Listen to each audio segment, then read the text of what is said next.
esse Golias, o cara trai a mulher, mata o marido dessa mulher. O cara era sanguinário a ponto de Deus falar pra ele: você não vai construir meu templo porque você é sanguinário. Mas Davi Seu era filho casca... vai construir. Mas vamos combinar, né? Davi era casca grossa. Ele era Ficou aquele herói. ali na minha lista dos Exato. heróis da hora. Ele era daquele herói que Vamos os caras que são muito explodir limpinhos, tudo. mas errei Não. Davi time aqui. Igual Abraão também. Resolvi a parada. Esse eu não Chega lá, um esperava cara ver. grande, nada, meu. Eu torço pro Power Trades, torço pro Davi, torço pro Carlos Magno, torço pros caras que resolvem a parada. Velho. Abraão fica sabendo que o sobrinho dele foi sequestrado, ele faz guerra contra 5 nações, vai lá e destrói todo mundo. Davi se arrepende de ter matado a mulher dele. Tem toda a questão do arrependimento, mas essa noção de que as histórias bíblicas tudo são... é perfeitinho, não é porque a vida é Messi, a vida a gente tá concordando aqui, todo mundo, acho que os três pegam Messi? Sim. A vida é Messi. A vida é bagunçada. A vida é bagunçada, a vida tem problema mesmo, é assim mesmo. A jornada não é limpinha, é perfeita. Agora, eu tenho uma história sobre isso, né, do Tolkien. Eu fui pra Oxford, e aí eu vou visitar um lugar, os caras vão falar, pô, os caras estão metendo fui pra Oxford, entendeu? Eu quero ver se vai ter relevância essa frase, ou só ele só queria falar, eu fui pra Oxford. E aí eu voltei. E aí lá em Oxford, Eu fui pra Oxford, pode continuar. tem um lugar lindo, que é uma ilha dentro da faculdade. Então você chega lá, tem vários colleges na faculdade, e tem um college muito bonito chamado Magdalen College. O Magdalen College tem arquitetura medieval, coisa bem legal assim. Ele é perto de um rio, e tem uma ilha de rio ali, uma ilha bem pequenininha, chama Edson's Walk, uma caminhada lá. O Tolkien era muito católico, inclusive o Tolkien ia na igreja de São Luís Gonzaga ali em Oxford, dá pra ver até o trajeto que ele fazia, passar por uma árvore linda, tem uma abertura numa ponte, ele ia também de um pub ali chamado, o caminho sai da faculdade, passa por uma árvore maravilhosa, tem um pub que chamava The Eagle and the Child, que ele frequentava, e se continuar na rua ali vai chegar na igreja de Luís Gonzaga, que é maravilhosa. Podem pesquisar lá, igreja Luís Gonzaga, ó. E esse Edson's Walk é um lugar muito legal. Você tem que pagar, infelizmente, pagar lá para entrar no negócio, porque você tem que pagar para uma taxa de gestão ali da faculdade e tal. Mas você tá transportado meio que pro condado. Aquele estilo Inglaterra, ovelha no meio da ilha, água, roda andando no rio, barquinhos em volta, crianças correndo. C.S. Lewis, na época, era professor do Magdalen College, e ele era ateu. E aí imagina agora, C.S. Lewis é do norte da Irlanda, que tem uma rivalidade com os católicos tremenda, professor de literatura moderna, o Tolkien é professor do medieval e católico. Então, o primeiro contato deles, um queria bater no outro. Depois eles ficam muito amigos, eles ficam andando nessa ilha, andando em círculo, né? E o Tolkien faz um argumento que entra nessa linha que você perguntou exatamente, andando exatamente nesse lugar, nesse Edson's Walk. E é ali que eu fui entendendo. E C.S. Lewis fala pra ele, cara, não tem como acreditar no cristianismo, porque o cristianismo é uma história, como tem outras histórias. Só mais uma história. É só mais uma história. E aí o Tolkien fala pra ele, bom, primeiro tem um primeiro erro no seu raciocínio Lewis, né? O primeiro erro é que você está imaginando que o mito sempre é mentira, mas o mito sempre tem que apontar para uma realidade. O mito não pode apontar para nada. Imagina a gente conta todas essas histórias, pô, ficção, legal, Senhor dos Anéis, Star Wars, blá blá blá. Cara, se vocês vão ficar algo no mundo real, o heroísmo não tem nada no mundo real, tem um grau de puro escapismo. E até o Tolkien tem uma palavra curiosa sobre escapismo. Ele fala, esse escapismo é quase como a fuga do materialismo, como o prisioneiro que consegue enxergar fora da prisão dele, consegue pensar fora da prisão. Porque nós vivemos muito presos naquilo que é imediato. O Lewis começa a olhar isso e o Tolkien fala, por que seria um absurdo que essa história tem que ter uma origem? Não pode ter uma história do mundo, não é só a ficção. Eu crio histórias, então eu sei que elas têm muito bom. Tá. A história desse... Essa história não tem um autor que escreve a realidade, não é o autor que está escrevendo outra coisa senão ela. Quando você fala do Cristo, você fala de alguém que viveu sob Pôncio Pilatos, é a parte do crédito que todo mundo fala, caramba, o que é isso? Sob Pôncio Pilatos é um elemento histórico, tinha alguém de fato ali naquele lugar. Não é como Thor ou como Gilgamesh, não sei o que não tem uma testemunha. Os evangelhos, diferente de qualquer outra história de ficção que você olha, são histórias que são contadas por pessoas que falaram, eu vi isso, eu estava lá. Até os inimigos do evangelho falam, cara, eu vi e aconteceu isso. Então não é porque uma coisa tem uma estrutura histórica, uma estrutura simbólica, que ela está dissociada, portanto, da história real. O Tolkien até fala para o Lewis que é natural que que o autor de uma história quisesse fazer personagem, fazendo referência ao Cristo. E é o contrário do que você imagina, ele fala para o Lewis. Todas as histórias de ficção, elas têm essa estrutura de morte, ressurreição, redenção, vitória, derrota, luta do bem contra o mal, porque elas apontam para essa realidade que ilumina todas as outras. É a história real que está iluminando as obras de ficção, não o oposto. Então, quando o Lewis ouviu isso, fora um argumento do Chesterton, na verdade, que é do Homem Eterno, que ele fala, olha, existe uma diferença qualitativa dos homens para os animais. Os animais têm a razão e a capacidade da moral, e os animais não têm essa mesma capacidade. Você não fala que o leão é imoral e tal. Mas o Chesterton fala também, existe uma diferença qualitativa do Cristo em relação aos homens. Por quê? A partir do momento que você tem uma luta moral nos homens, como uma coisa assim, pergunta de criança, né? Qual é a primeira pergunta? Mas e se tivesse a moral perfeita? E se eu encontrasse simplesmente a realização do bem? A segunda pergunta. E a verdade? E se eu encontrasse a verdade plena? Nessa terra, você não encontra a verdade plena, mas é uma pergunta que é muito natural. A soma desses dois argumentos aqui é longo, tá? Isso aqui eu estou fazendo uma versão muito resumida. Ela abre a cabeça do Lewis, que começa a entender o materialismo como limitado pela moral, origem dos homens. Ela abre a cabeça do Lewis para entender que o mito aponta para alguma coisa, que o mito não é largado no nada. E ela combina com a conversão do Lewis, conversando com Tolkien. E essa conversão é curiosa, porque a obra do Tolkien, eles tinham uma briga entre eles. O Lewis falava que não tinha problema em fazer alegoria direta. Então, sei lá, o Aslan do Crônica de Nárnia é Jesus. Morre, no terceiro dia. Não tem como A bruxa é o demônio, entendeu? E o Aslan é Jesus. Cara, não tem. Mas é difícil encaminhar, viu? Não é fácil, não é uma solução fácil, mas se você... entra nessa discussão aqui com a gente. Se você não conhece nome e endereço de telefone de quem é o teu problema. Personagens, sim. O Frodo. Na verdade, não tem como a bruxa é o demônio, entendeu? E o Aslan é Jesus. Cara, não tem grandes coisas. O Tolkien discorda disso, mas olha que curioso. Tem um pouco do Cristo em todos os personagens. O Frodo, na verdade tem assim, o Aragorn é o rei, o Gandalf é o profeta, o Frodo é o sacerdote. Quem é o Frodo sacerdote? Ele é o que oferece sacrifício, o sacrifício dele mesmo, é o Calvário. O Gandalf é o profeta, porque ele é que dá o caminho de cada um, né? E o Aragorn é o rei, porque é aquele que traz a unidade na verdade. Mas repara que o Aragorn é um personagem criado, que aponta para essa realidade. No entanto, não tem como falar, criei o Cristo para justificar o Aragorn. A relação simbólica é invertida. E essa diferença entre o drama da história real, é igual que a gente falou do Sans. Chesterton falou uma coisa muito legal também. Chesterton foi um baita escritor inglês, para quem não conhece. Ele falava assim, olha, Nietzsche queria ser herói de batalha. Tolstói queria ser camponês. O problema é que Joana d'Arc era camponesa e heroína de batalha. Ela internalizava o que os caras sonhavam. No mundo atual, a gente está num mundo tão irônico e tão... tudo é tão irônico, tudo é tão podre. Ih, no fundo os caras são corruptos. Ih, no fundo os caras são maus. Ih, no fundo é mentira.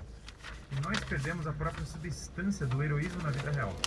Então, em resumo, eu contei toda essa história, eu entrei num monólogo aqui um pouco longo, mas meu ponto era, quando você colocou Tolkien versus Jesus Cristo, o problema é que a história real, né, que está nessa história, por isso que eu falei na Road de Oxford, acho que não foi totalmente gratuito. A volta que o cara deu só pra tirar onda que deu uma volta e passeou em Oxford. Agora tá tentando justificar. Mas em resumo da história, a relação é a relação entre o próprio mito e a realidade. Tem uma coisa muito legal, porque o Campbell, ele, apesar de católico, ele era muito cético. Ele acreditava que todas essas mitologias, elas eram meramente metáforas, inclusive a própria Bíblia. Então nada do que está ali é real, é só metafórico para você ensinar, e ele achava que interpretar aquilo de forma literal seria um absurdo total. Já o Vogler, ele é um pouquinho mais aberto à ideia, ele diz claramente de que O fato da jornada do herói estar presente em tantas religiões e povos e culturas diferentes, isso provavelmente aponta para um modelo perfeito. Porque como que pode ser que um povo na África consiga criar uma mesma estrutura da jornada do herói que um povo na Ásia, ou que numa tribo brasileira? Como que isso pode estar enraizado nos povos? E isso me lembra claramente algo que o Rodrigo Silva, professor na Faculdade de Teologia, ele chamava de tradição adâmica. A tradição adâmica seria todas as coisas que tem, todas as histórias, elas têm uma mesma origem, né? À toa que você vai ter em vários povos histórias muito similares de origem do ser humano. Inundação, um fruto proibido, um casal, uma prova, uma serpente, muitos elementos comuns em vários povos. Basicamente é isso que o Joseph Campbell fez. Ele olhou várias histórias e identificou os elementos em comum. Então, para além de uma questão meramente literária ou mitológica, isso também aponta questões filosóficas e teológicas muito profundas de referencial. Existe um referencial absoluto que inspira todos esses outros a falarem uma história semelhante. Será que nós estamos todos dentro de uma obra que está sofrendo vários remakes? Pode ser? Toda hora rola um remake. De novo, outro do dilúvio, e outro profeta, e o outro não sei o quê. Tem alguém assistindo, gente. Nós estamos numa obra, nós temos que ter uma história, né? E essa história, ela tem um propósito na vida individual e tem um propósito na passagem das eras. Nós vivemos num épico. Por que o épico é a forma mais elevada de literatura? Porque nós estamos no épico. O épico está acontecendo. O que tem são pessoas que às vezes fogem da batalha espiritual, moral, histórica, política, sei lá, o termo que você quiser para olhar o épico, e querem fingir que essa história não acontece. Hoje tem muito, eu acho que é muito por que esse pessoal faz histórias superficiais. Tem nojinho da tradição religiosa, beleza. Tem nojinho de toda a história que não é história recente.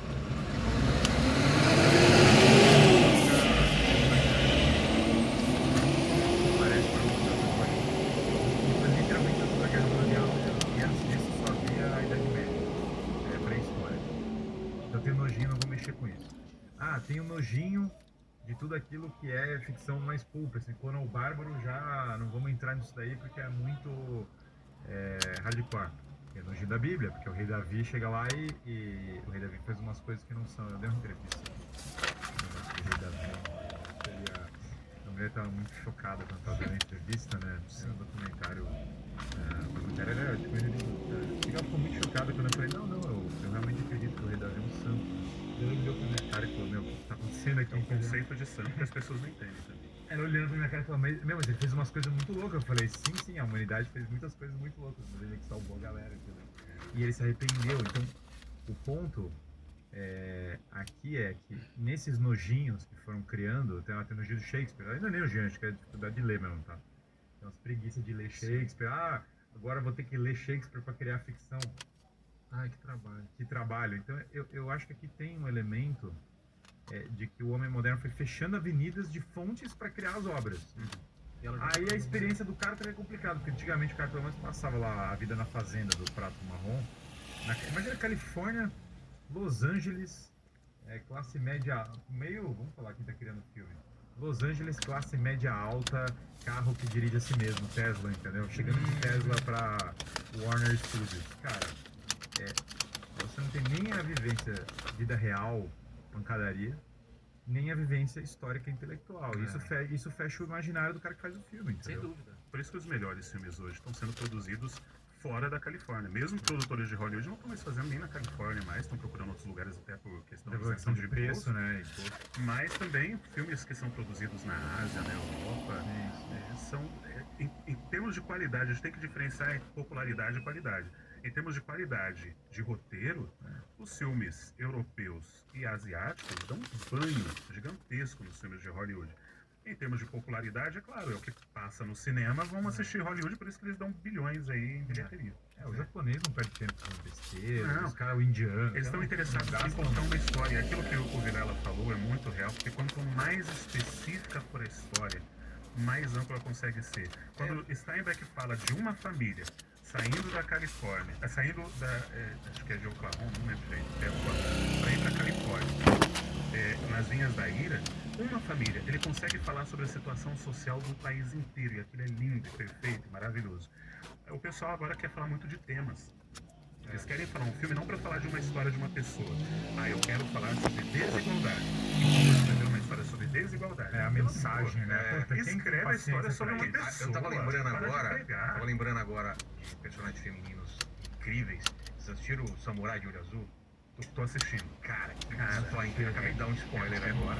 Mas porque o Samurai, cara, Na primeira episódio, você já viu que o Samurai é uma mulher. Não, na primeira cena eu já consegui identificar. Sério? Não, já, o corpo deve estar pô. Não, Mas você assistiu tudo? A voz é de mulher, pô. Não tem como Incrível. ser. Que personagem muito bom. É bacana, tem pra Não, a personagem é incrível, incrível. A história é incrível. Não assistam com crianças. Não Assistam tem nada de infantil com nisso aí. menores de 18 anos. Meu não Deus, é assistam. muito violento. Aparece um pipio, a xoxota, aparece tudo. Ô, Tuti. Pêssegos. Pode crer. Manda aí, Tuts. Ó, vamos lá. O Guilherme mandou todas as histórias, pelo menos a estrutura de roteiro delas, já foram escritas. Hoje vivemos apenas de remodelar os clássicos. Quais as histórias mais marcantes para cada um de vocês? Tem essa questão, né? Se todas as histórias já foram contadas. Não, besteira, não foram. Isso é Eu acho que preguiça os Simpsons fez tudo já. E até previu o futuro. Ele Não, já tirando os previu. Simpsons, eu É acho que... impossível, né? Não, todas as histórias ser contadas Esse episódio tá em algum episódio Tá, do Simpsons que a gente tá falando aqui. Não, que pode ter. a gente tem Volta essa ao Brasil, né, tem os sensação. caras do podcast. A gente tem essa sensação de que todas as histórias já foram contadas porque as histórias estão ficando repetitivas. Isso é preguiça Mas, dos exato. roteiristas atuais. Mas o fato entendeu? do cara estar escrevendo a mesma história não quer dizer que não existam outras. Elas é que não estão sendo contadas. Me fala, já foi feito um filme sobre podcast? Faz o seu aí. Exatamente. O seu herói é um cara que abriu um podcast. É. É que o próprio sistema, eu acho que ele é uma mistura do lugar confortável da audiência, dos leitores que querem. A nova história não pode ser uma coisa muito diferente do que eu gosto, não. Né? Tipo, você pediu um prato novo naquele restaurante que abriu. Você fala, vamos num restaurante que eu já conheço, eu já sei o que eu vou ter. E isso é uma regra de Hollywood também. De não. Assim, o financiamento maior de dinheiro que eles dão é para personagens e histórias que já são conhecidas. Aí entra a fábrica de remakes, prequels, sequels e tal. Porque facilita você ver algo que já é conhecido. A Lígia Obst, que escreveu um livro sobre isso, que é produtora, ela fala de uma reunião que ela estava, onde o cara estava mostrando, com Era do Gelo 1, a gente fez, sei lá, 200 milhões. Era do Gelo 2, a gente fez 300 milhões. Era do Gelo 3, a gente fez 400 milhões. O que isso significa? Ela gritou, vocês vão fazer Era do Gelo pro resto da vida. É isso que significa. É óbvio que eles vão repetir a mesma história. Se a gente quer história diferente, é só a gente parar de assistir as histórias que são repetidas. Mas se não já der tá acontecendo dinheiro, um pouco, né? A Disney tomou Uma porrada. uma pancada. E assim, a Disney que monopolizou esse mercado agora da história remake infinita, a Disney sentou em cima desse treco. Pega E desenho e faz live action. Faz tudo, a Disney, a Marvel, 60 mil desdobramentos, tá? E, cara, tomando pancada. Ninguém aguenta mais, ninguém tá assistindo. Então vai tomar pancada. E acho que a Disney tomando muita pancada, o negócio começa a se ter. Bom, também tem ela conhecendo a o cabeça. Elon Musk comprar a rebentando. Disney. Seria Fora a legal, hipótese de Elon Musk comprar a Disney, que seria genial. Seria muito Propaganda de engraçado. Bitcoin no meio do filme. Fala. Não, seria tão lindamente pós-moderno, né? Imagina fazer um foguete, filme. O rapaz perguntou também, não sei se é um rapaz ou uma Dos raposa. preferidos de vocês. Como os foi, preferidos. Tuti? Preferidos do que novos? Filmes novos? Não sei o que. Dá uma olhada. Dos Histórias novos, aí novas, sim que é. filmes novos. Ó, eles falou todas as histórias, pelo menos a estrutura dela, já foram escritas. Hoje vivemos apenas de remodelar os clássicos. Quais as histórias mais marcantes para cada um de vocês? Mais marcante. Mas assim, em geral, Livros, filmes. Deve ser Ele qualquer não coisa, né? especifica. Histórias. é muito amplo. Eu gosto muito de uma história que eu tive o prazer de fazer a tradução. Foi tradução indireta, porque eu não falo russo, mas traduzido em inglês. Caramba, os caras E- estão. Ó, depois falando Você dele vê? pra rolar. Agora Ele meteu agora, cara, é que o russo ali, não sei o quê. Mas foi uma tradução indireta Estive agora em Noruega, não tem nada a ver. nada a ver. Do livro do Tolstói. Tem um livro do Tolstói chamado Rádio Murad, que é pouquíssimo conhecido no Brasil, pouquíssimo. Na verdade, no mundo todo, porque foi a última obra que ele escreveu. Agora você soa como carnal mesmo. Foi a última obra que... Total. A última obra que ele escreveu. E ele só foi publicado póstumamente. E é uma obra tão boa que um dos grandes críticos, o maior crítico de literatura que existiu, eu esqueci o nome dele, ele falou que era a melhor história do mundo. É uma história genial que é a que eu contei antes aqui de começar, e vocês deram oportunidade, depois o pessoal vê o que for postar.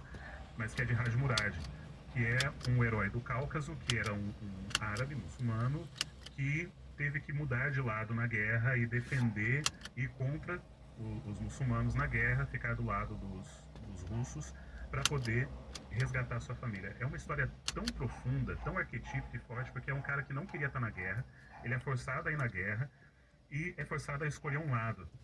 E no mundo bipolar que a gente vive hoje, onde você sempre é forçado a escolher o lado, de que lado você tá? Você votou nesse ou nesse? Você é disso ou daquilo? Eu acho que essa é uma história tão forte de um cara que é forçado a escolher um lado, sendo que ele odeia todos os lados, ele só queria estar tranquilo na fazendinha dele, cuidando da mulher e dos filhos, curtindo a vida, mas pessoas que ele não conhece fazem a guerra, forçam ele a entrar na guerra, forçam a escolher um lado e ainda acabam com a vida e a família dele. Então, pra mim, é uma história muito forte, porque ela ressoa muito hoje na cultura que a gente tá vivendo. Pra mim é Ray Bradbury, Crônicas Marcianas. Muito bom. Olha. Mudou minha Aquela vida. da mansão, aquela historiazinha da mansão é boa pra Do caramba. Safari lá? Não, aquela que Os ele moleques recria dentro da mansão. Então, a Safari, É. do leão e tal. Isso. Boa pra caramba. Cara, não sei nem como falar dessas histórias. Deixa eu ver. Pois é, tanta Ficção, vamos lá, literatura. Divina Comédia, já falou aqui várias vezes. Divina Comédia, Rei Lear, Beowulf. 50 tons de cinza. Não, Twilight. Twilight. Só se for Twilight Zone. Aí sim, Twilight Zone. Senhor dos Anéis é muito bom. A recente, Admirável no Novo é muito bom. Senhor dos Anéis são muito bons, os recentes. Experiências no cinema são interessantes. Eu posso falar as melhores que eu tive na vida. Assim, os filmes que eu fui no cinema ver e que me impactaram. Você saiu de lá. Matrix, Matrix também foi. uma experiência Punk, muito forte. Senhor dos Anéis foi a maior. Acho que até hoje nunca vi nada parecido. Assim, com o ele. Marcos aí também, do cinema muito. Eu acho que o Senhor dos Anéis foi uma confluência muito grande. O ser humano nunca fez nada parecido antes e nem depois do que o Senhor dos Anéis. Muito recente, as melhores foram com certeza Duna Parte 2 e Top Gun Maverick. Acho que nem tem nem tantos candidatos assim pra... O Maverick, eu segurei o braço do cara do meu lado. O no Mad cinema. Max é bom, esse Eu criei um vínculo masculino com o cara. Eu falei, caralho, Jesus, olha lá! Há muito tempo que eu não fazia isso no cinema e o cara me segurando. Maverick dá vontade de assistir de novo, entendeu? Eu tenho É mó barato, meu tenho irmão. vontade de assistir. E tão simples a história, né, cara? Você só tem que aprender a fazer história simples e boa. É um cara. avião, Só... entendeu? Pô, quem não se identifica com um piloto não tem lindo, esse milionário, passa, né? forte, sei lá o quê. Baixinho, mas... Mas esse é o problema, né? Justamente todo mundo se identificou, os caras acharam que são padrões irrealistas e tal. Porque, Aí exato. o cara fala, cara, eu sou literalmente o Goku, né? Esse... Perfeito, o cara pode ser. E olha, claro, vocês falam com exceção do livro russo, que eu realmente não conhecia. Eu acho que um exemplo bacana de uma história que me marcou muito foi o ET, cara, do Spielberg. Porque pra mim é um exemplo dessa parada, de muito do que a gente falou. O ET tem a jornadazinha do herói dele, o Elliot tem a jornadazinha do herói, mas ela exemplifica, entre muitas coisas fabulosas de storytelling, como é que você consegue fazer usando literalmente um alienígena, algo que não é humano, que não deveria ter as mesmas referências nossas, etc. E você transforma ele em algo que você consegue se identificar. O cara conseguiu fazer você se importar com um boneco de plástico. E aí mostra o poder desse desgraçado do Spielberg. O meu favorito do Spielberg antigo é o Tubarão. Tubarão é outra coisa Tubarão incrível. eu acho um negócio Spielberg tem um range que é incrível. O cara consegue fazer Tubarão e consegue fazer Lista de Schindler. O cara consegue variar assim no que ele faz de forma muito genial. Filme Sim. clássico, aí tem os Sete Samurais incrível, Um Corpo que Cai, eu acho maravilhoso. E acho Sim. que O Corpo que Cai mostra muito essa crise da Califórnia antiga versus a nova, eu acho sensacional. Eu gosto muito do... Como é aquele que é... De um cara do George, em preto e branco, ele vê a vida A dele Felicidade como Não Se poderia... Compra. Felicidade Não Se Compra. Não, Felicidade Não Se Cara, Compra. é um filme genial, Bem. uma história lindíssima. Mas não tem cor, mano. Não tem cor, tem a versão com mas eu até falo Tem para versão os meus de seguidores, inteligência cara, Mas é melhor o preto e branco. valorizem. Tem colorizado, mas o melhor é o preto e o branco. valor da história em preto e branco é que o cara tinha que ser basicamente a história. você não tem como se apoiar em recursos visuais, não tem como se apoiar em efeitos, texto tem que ser nada. muito bom. Aliás, a É um felicidade não texto. se compra. Se você quiser consegue escolher, segurar por 3 horas um cara Não. assistindo um filme preto e branco, você é um ótimo escritor. Galera, se quiser escolher um filme pra assistir Preto e branco, felicidade não pra se compra. você passar a assistir filme preto e branco, perder a frescura, felicidade não se compra. Mas vai sair um não vai remake, achar ruim. vai sair um remake com Não, Adam mas aí- Sandler. Dizem que A vai... palavra remake já tá me dando um horror, assim. Não, Por que um vagabundo tem que reboot, fazer uma remake, história chega, nova, entendeu? Na chega. porcaria da humanidade. Por quê, Videogame também, os caras ficam fazendo É só remasterização. Ah, e- acabou é coisa corporativa, Criatividade. cara. Conhece o meio empresarial. Começa lá o comitê 2, 3, 4. Fala, galera, somos o comitê B. Aí o comitê B teve uma ideia. Qual a ideia do comitê B? Ó, nós projetamos aqui numa planilha que vende tanto tal franquia. Fala, cara, genial. Vamos fazer a mesma É a franquia. Aí redundância fica. da redundância. Aí entra o comitê 2. Agora, galera, vamos colocar os personagens da diversidade. Aí vai lá. Por isso que o- É pastiche, é feito Por isso que fala- American Fiction é um filme, cara, porrada, né? É uma porrada, né? cara. Hein, É Jurandir? muito porrada, Não é, cara. cara? Filmaço, O filmaço. cara escreve um livro de sacanagem. E consegue. Cara, eu tô com planos de fazer o mesmo. Tipo, eu vou colocar Eu todos vou. os clichês, tudo. Todos os clichês. Porque a gente abre, de vez em quando, o Kindle pra ver os mais vendidos e eu olho e Fala, cara, por que isso tá vendo? Vontade de fazer um negócio daquele pra ser elogiado. Aí depois você fala, foi uma besteira que eu fiz, uma porcaria de uma piada. Mas é isso, a gente precisa de pessoas que façam coisas O diferentes. que o George Lucas fez ali de pegar um empréstimo, tá faltando um cara que vai meter essa, entendeu? Cara, isso aqui. Só que a gente tem muita O Capra coisa. fez isso, Felicidade Não Se Compra, É. foi feito bom. Que o Capra voltou da guerra, falou, meu, dane os estudos, eu vou fazer essa coisa do meu jeito e ficou maravilhoso. Mas a gente tem porque hoje nunca foi tão fácil fazer filme. Você pode pegar a sua câmera do seu celular e fazer com qualidade melhor do que há 50 anos atrás e você pode lançar no YouTube e tal. A questão é encontrar. O problema é que tem tanta coisa. Você abre o Netflix, é tanta opção.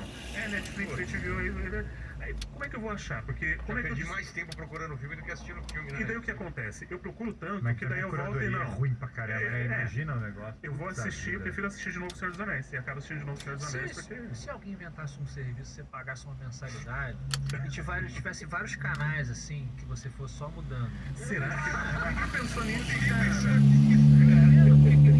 Olha, Eu acho Tá que vai fazendo aquele virar negócio isso aí. daquele horário. Tem que assistir. é assim, horário fixo. Ao vivo. Ao vivo. Você vai Pronto. passando. Aceita o que tá ali. Aceita o que o o que tá destino lá. colocou diante de você. Isso, Cara, eu tá tenho um lá. lugar aqui em São Paulo que eu sempre passo, tá abandonado até hoje. Era a locadora que eu ia quando eu era criança, cara. E tá É? abandonado. Tá lá? É mesmo? E eu fico querendo falar, cara, um dia eu queria ter dinheiro pra comprar essa porcaria. Não faz E isso, vou- eu já tive uma videolocadora. Não, Não, mas eu não. Mas veja, isso não é um serviço, isso não é uma empresa, não é um negócio. Ah, E só. fazer um negócio só pra ter filme lá, para as pessoas levarem, entendeu? Não é nem pra Aham. comprar, é pra cá, só Não ver é comercial. Isso parece o começo de algum filme dos anos 80. A locadora mágica. Cinema Paradiso. Ele Mas entra eu na passo todo locadora dia, e quase vai. todo dia eu passo na frente dessa porcaria e fico pensando, cara. E ele pega uma fita que é Se mágica. um dia você passar lá e tiver um senhorzinho no banco, E aí ele tem uma balcão. fita, né? eu tenho uma fita para você, bom menino. E aí começa a sua Aí aventura, coloca lá cara. aquela História sem fim, né? 7 days. Essa fita sem fim. né? Bota a fita, na verdade, você tá com o coração. Manda aí, Tuts. Ó, vamos lá. Como. Como as. Oi? Estamos continuando aqui. Ok. Não, manda Daqui a aí. pouco entra o Blade. Ó, como as diferentes culturas e tradições narrativas moldam a interpretação e aplicação da jornada do herói. Repete a pergunta. Como que a cultura de diferentes países vai moldar a Essa aplicação. cultura japonês ou anime, cara, eles têm uma estrutura totalmente diferente, né, cara? É incrível como a gente tá acostumado a consumir material mais ocidental, se surpreende mais. Mas não foge de ter um protagonista que vai ter que enfrentar desafios, E crescer, Treinar, que vai ter que ter um mentor, que vai passar por um. mas a primeiro relação deles de desafio. vilão ou de maldade é diferente. É diferente, O mal tá Até- junto com o bem. até pra- O mal tem que ser Pessoalmente. mais psicótico e tem umas violências muito loucas cruzadas, né? Claro que a gente tá falando tradicionalmente, de épicos, né? De aventura, não é tem histórias que. A história do cara que trabalha no escritório, tá lutando na justiça pela guarda dos filhos. Beleza, não precisa estar toda uma estrutura. Mas não tem que ter elementos mestre. que são- por exemplo, eu assisti recentemente uma série japonesa que é. O conceito é bem interessante. Um cara é colocado numa sala com várias mulheres. Não sei se vocês já viram. Já essa série. passei por. Ah, não. Você está vendo pelo caminho. O Dória também. Ele é um escritor, cara, série de geek desses de escrita. Tá. Supostamente, não. Ele chega Legislate. e tem várias mulheres na casa dele que só estão morando lá, entendeu? É bem japonês isso. E aí ele acorda e o cara, aquele cara nerdão assim, Sexually awkward. acharam sexually awkward completo, e aí tem uma menina colegial, outra que é um não sei o todas- quê. E é louco porque eu passei agora estruturando a narrativa aqui, cara, a história é Você primeiro estava sobre... vendo isso só para com fundos por objetivo de estudar. Não, eu tava vendo evidentemente. essa série. E aí o engraçado é o seguinte, eu olhei e falei, cara, Objetivo de pesquisa. primeira coisa que tem que acontecer aqui é